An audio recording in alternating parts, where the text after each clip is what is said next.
Welcome to the finale of the Colorado Rockies franchise on MLB the Show 22. I never meant to make it this way, and I wanted it to continue for another season or two with the quick format and see if we could win another World Series, but, well, let's just roll the tape. The Rockies won 108 games in the regular season and took on the rival San Diego Padres in the NLDS, and things were looking good with a Jorge Soler base hit to score a runner from second in the bottom of the second of game number one. Then it was the young Johnny Bridges who grounds one and a run comes home off of a bad throw to second, but San Diego climbed back with Jake Cronenworth's single that scored the tying run.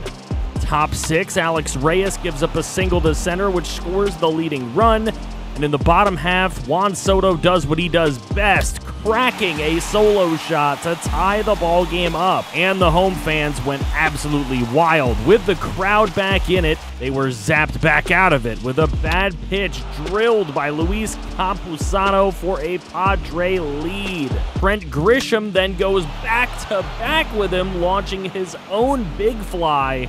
And the game got out of hand when Jazz Chisholm kept the Rocks alive, but it was not enough. An 11-5 Game 1 win for the Padres put the Rockies on their heels. And Brendan Rodgers came up big early in Game 2 with a bomb to take a 2-0 lead.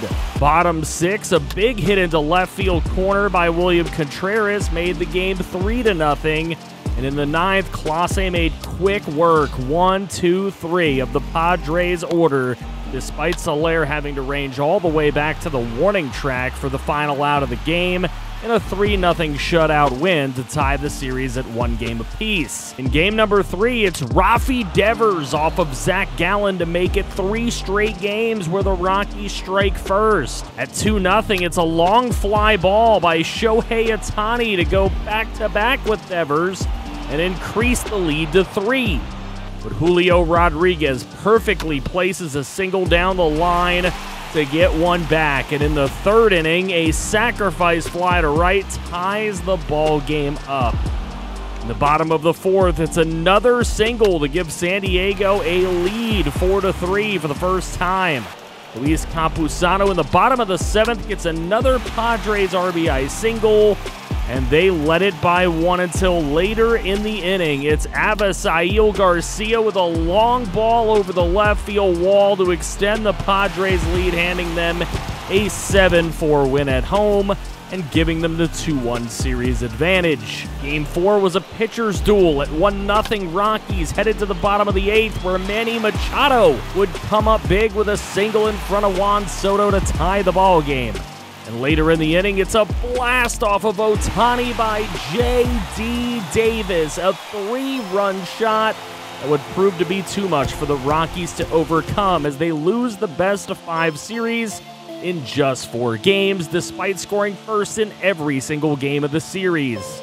The Padres then went on to beat the Cardinals in the NLCS, before finally losing to the Blue Jays in 6 in the World Series. The team won 108 games with the NL MVP in Juan Soto and the runner-up in Rafi Devers, who both hit 52 home runs each with 135 RBIs plus and batting in the 300s in average.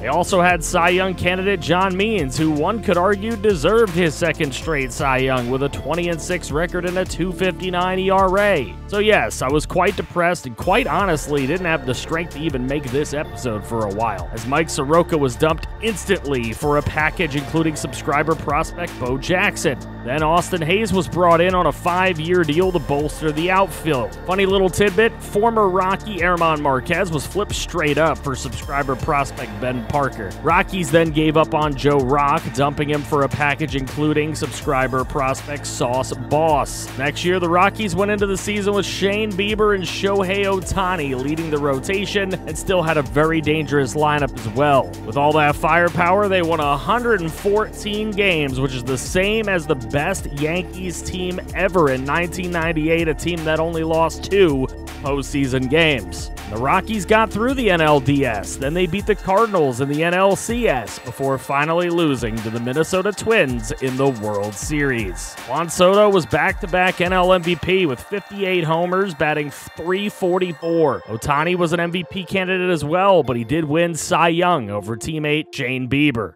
Starting pitcher Dino Suarez was also named NL Rookie of the Year with a 17-6 record and a .333 ERA. That offseason, the breakup began. Alex Reyes signed with the Chicago Cubs for 3 years. Juan Soto rejected the Rockies' offer to sign with the rival Giants on a 7-year, $227 million deal. Oh yeah, and Braves fans can puke now as Ronald Acuna Jr. became a Yankee. Soto wasn't the only one to sign with a rival. Emmanuel Clase said school's out in Colorado. He signed a 5-year deal with the San Diego Padres. So, with the band breaking up, John Means and John Curtis were shipped to save money to sign a new star, Dylan Carlson, on a 10-year deal. Shohei Ohtani was 32 and his production would be dipping soon, and the Orioles called with an offer to even our budget with their budget.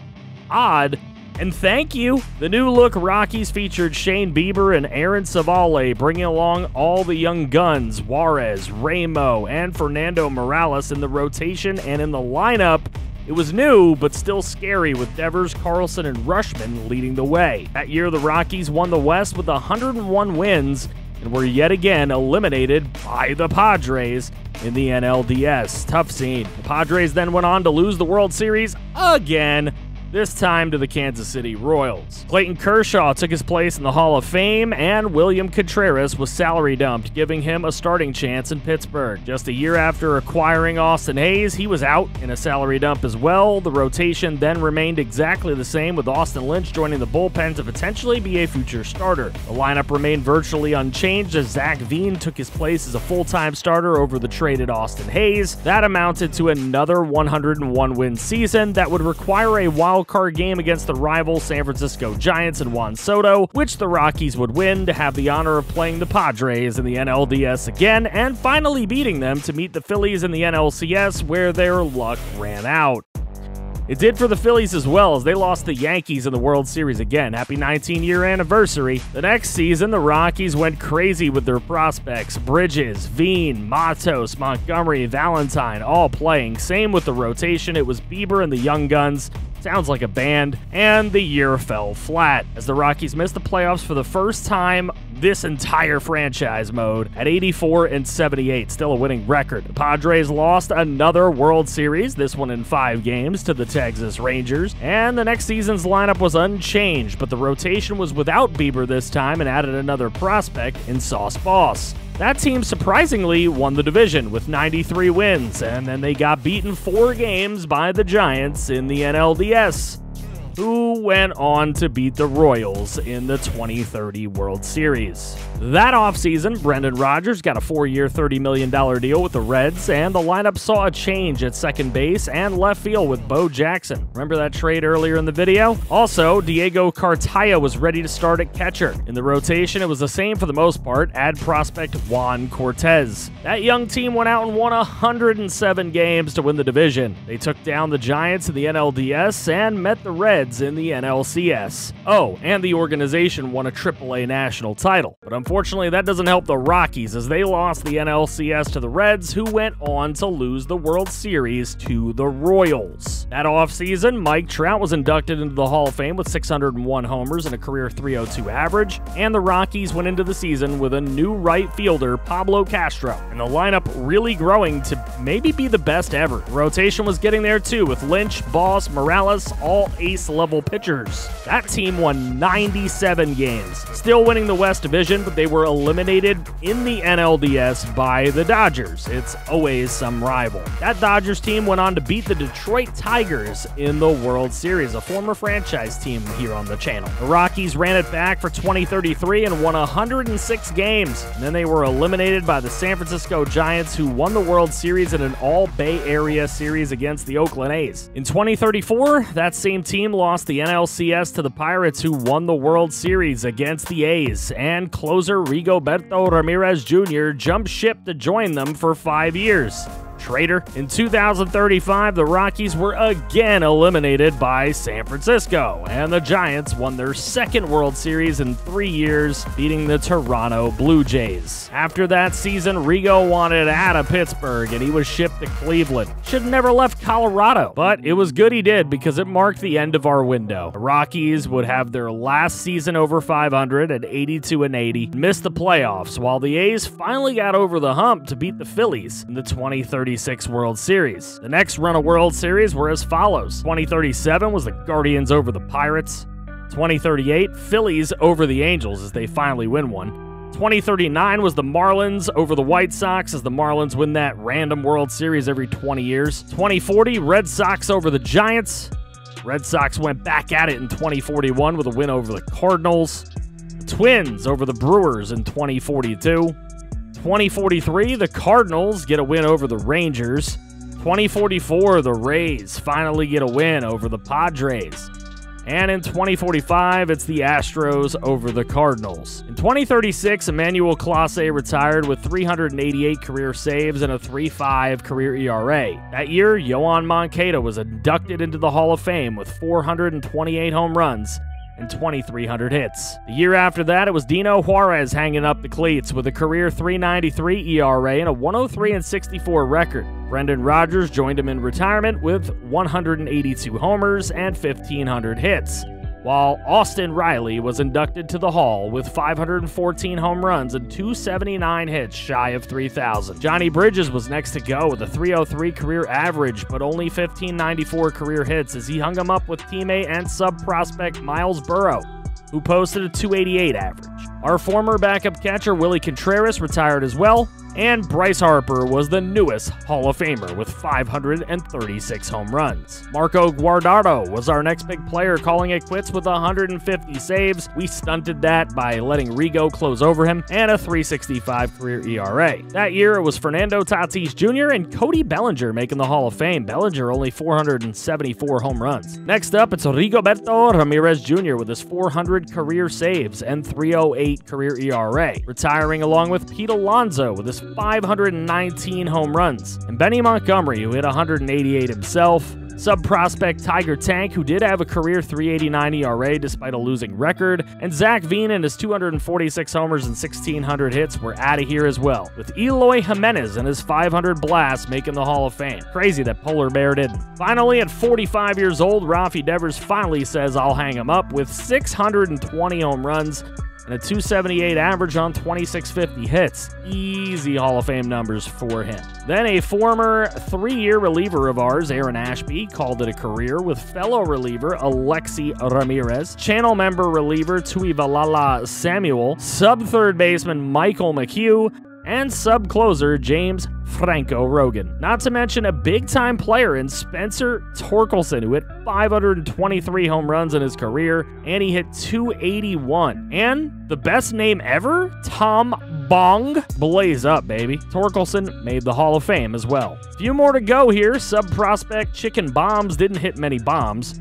Former center fielder Jason Dominguez didn't have much longevity in the league after he left us. Former catcher Adley Rutschman had a nice career, but not Hall of Fame worthy. Sub-prospect Sean Soto did hit 200 home runs. Sub-prospect Sean Y hit 133 homers, which isn't that great. Channel member closer Tressie Trigger had 406 saves with a 2.88 ERA. Wow. Former backup first baseman Mohammed Banks had 276 homers, and he probably could have hit more if he ever started. Sub-prospect Barry O'Brien hit 274 homers and almost 2K hits. Sub-closer Peter Popper saved 200 games with a 3.05 ERA. Sub-left fielder Lee Bowen was 3 hits shy of 1,000. And channel member starter Homer Klink had a long enough career to pitch 3,000 innings with a 3.55 ERA, but no players were inducted into the Hall of Fame that year. Then sub-prospect Slimmy G had a pedestrian starting career. Our former left fielder Luis Matos had a long career but only hit 202 home runs. Channel member left fielder Kaz Benjamin was 4 shy of 300 home runs. Our catcher Diego Cartaya played his whole career as a Rocky, but he didn't do much offensively. Odd enough, Vladdy Jr. only hit 345 home runs in his career, so again, no Hall of Famers. Finally, Mike Galarraga, who made it to a 90 overall at just 21 years old, retired at 32, and he won't won't make the Hall because of it. Sub-starter and former Rocky Austin Lynch had a 3.85 career ERA, and big man Juan Soto had a 3.12 average with 3,400 career hits and 697 homers. Yeah, you bet. He's a Hall of Famer. However, best name contest in the comment section right now. Who wins, Tom Bong